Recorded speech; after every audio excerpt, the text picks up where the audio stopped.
എല്ലാവരും പല ആവശ്യങ്ങൾക്കായിട്ട് തകിട് യന്ത്രം ധരിക്കുന്നുണ്ട്. അപ്പോൾ ഈ യന്ത്രം ധരിക്കുന്നത് കൊണ്ടുള്ള പോസിറ്റീവ് എന്താണ്? അതാണ് അതിൻ്റെ ഫലം എന്താണ്?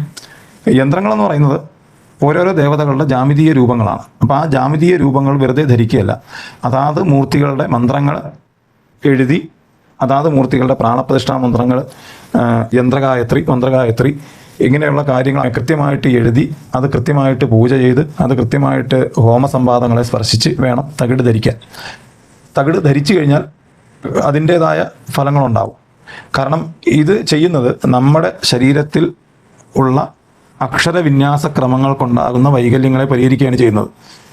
ജാതകൻ്റെ ഗ്രഹനില നോക്കി അയാൾക്ക് ആ തകിട് ധരിക്കാൻ സാധിക്കുമോ, അല്ലെങ്കിൽ ആ തകിട് ധരിക്കുന്നതുകൊണ്ട് അയാൾക്ക് അനുകൂലമായ ഫലങ്ങൾ ഉണ്ടാവുമോ എന്ന് ജാതകം പരിശോധിച്ചതിന് ശേഷം അദ്ദേഹത്തിൻ്റെ ആവശ്യങ്ങൾ അറിഞ്ഞ് പ്രത്യേകമായി ആ തകിടിന് വേണ്ട ഹോമാദികൾ ചെയ്ത് പ്രാണപ്രതിഷ്ഠ ചെയ്തതിന് ശേഷം ധരിക്കേണ്ടതാണ് തകിട്. അതായത് നമുക്ക് എന്താണ് ആവശ്യം അതുമായിട്ട് ബന്ധപ്പെട്ട തകിടാണ് ധരിക്കേണ്ടത്. അതെ, പക്ഷെ അത് വെറുതെ ധരിച്ചാൽ പറ്റൂല.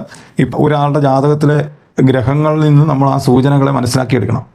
അതായത് ഒരു ഉദാഹരണം പറഞ്ഞാൽ, ഒരാളുടെ ജാതകത്തിൽ സൂര്യൻ ദുർബലനായിട്ട് നിന്നാൽ ചിലപ്പോൾ അദ്ദേഹത്തിന് ശൈവയന്ത്രങ്ങൾ ഫലപ്രദമായി എന്ന് വരില്ല.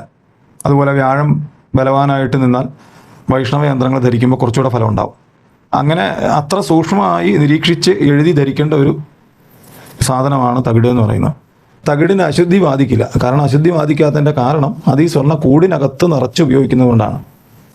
വെള്ളിക്കും സ്വർണ്ണത്തിനും അശുദ്ധിയില്ല. അപ്പോൾ കൂടിനകത്ത് ശുദ്ധമായി സംരക്ഷിക്കാൻ വേണ്ടിയിട്ടാണ് ഇത് കൂടിനകത്ത് ധരിക്കുന്നത്.